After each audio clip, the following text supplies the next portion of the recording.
Hi everybody, I'm Coolsye77 and this is my review for Ecco the Dolphin.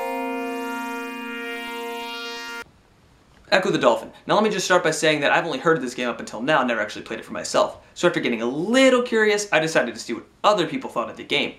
And I've never seen more mixed reactions for a game in my entire life. Some people say it's a hidden gem on the Sega Genesis, and other people say it's the worst game for the Sega Genesis. So after buying the Sega Genesis collection for the PS3, I decided to see what I thought of the game. Now, I'm going in with as blank of expectations as possible, needless to say, after those reviews that I saw, so let's do this together. Let's get started. So one thing to note is that a lot of people hate underwater segments in games, and I guess it goes without saying that Ecco the Dolphin takes place completely underwater. Do I win science yet? Now since the game is completely underwater, let's see how the controls work. Pressing circle makes Ecco do dolphin stuff, or rather, it lets him communicate with other dolphins, and holding down the button brings up a map of the area. Now I'd say the map is probably the most helpful thing in this entire game because, well, you're probably going to be getting lost a lot.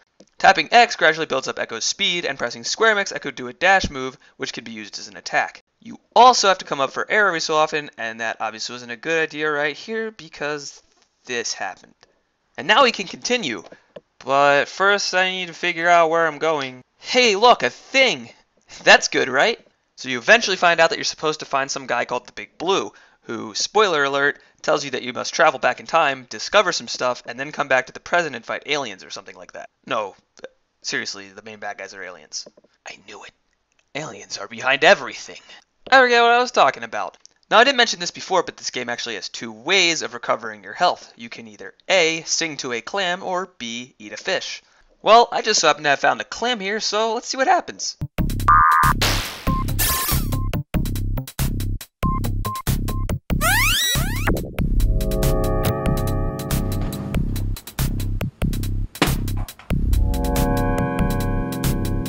Died. I sang to this clam, and he killed me.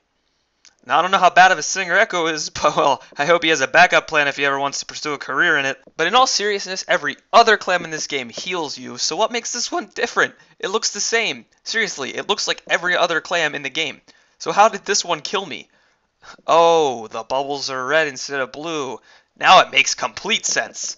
I guess you could say this game is racist. Oh, I thought it was funny.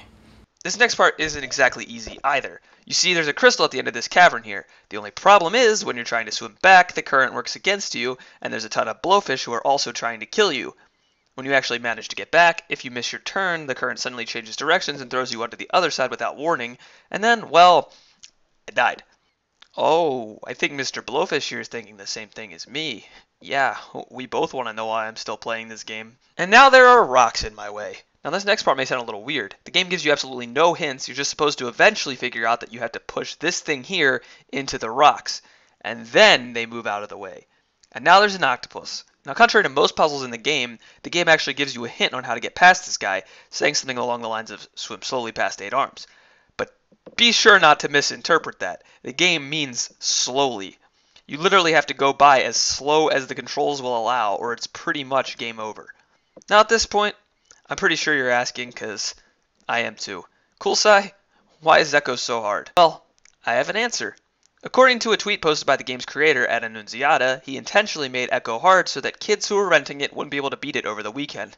Maybe he decided to make the game as hard to pronounce as his last name, you know what I'm saying? I gotta stop doing that. First off, making your game hard. There's nothing wrong with that. Making password screens instead of save points. Nothing wrong with that. But I think one thing was missed in this game's development. Most of the time, the true challenge of a video game is to figure out something for yourself, and feel the accomplishment afterward. And the same goes for Ecco the Dolphin, but in all honesty, after I finished a puzzle in Ecco, I never truly felt satisfied. I just felt like I wasted my time. Now, I'm not saying Ecco is all bad. The graphics are beautiful, breathtaking even, especially for its time. But graphics don't always make the game good. This game truly doesn't have a story until, well, the end, which isn't necessarily a problem, but the controls are okay at best. But the gameplay itself is just pretty and the game itself is just pretty One other thing. You'll eventually get to this part with sharks. Now, I thought it would be pretty cool to actually take one out, but it takes about 4 or 5 hits to actually do that, and as soon as you leave the screen, they respawn anyway. Which brings me to another point. Every enemy in this game, with only a few exceptions, respawns as soon as you leave the screen. There's also these enemies that apparently have some sort of attachment problem. Okay guys, here we are, the final level. We've come all this way. Let's do this. Right off the bat, you instantly know that this level will take a lot of trial and error. There are aliens swarming everywhere and the level is designed like a maze. The only problem is it's also on a rail system and doesn't actually change direction until the last second. Trust me when I say you will die a lot on this segment of the game. Well, I tried Ecco the Dolphin. I really did. And I guess I could even see why some people would like this game. I guess it's just not for everybody. And I know some people are going to be like, oh, Coolsye, Echo's not that hard, you just suck. Well, maybe you're right. Honestly, I just didn't really like this game that much. And I guess that's all there is to it. The graphics were nice, but yeah. Are we still? So in case anyone was wondering, who is this loser? My name's Coolsye77, Coolsye for short. If you liked this video, you should like this video. And if you didn't, you should leave a comment and tell me what I can do better for next time. If you want any updates on any other content that I have planned, and I have a lot, then follow me on Twitter at Coolsye77. And if you want 3 wishes or something, then you should click subscribe. No, for real. I've heard that's actually what happens. You just have to click. And believe.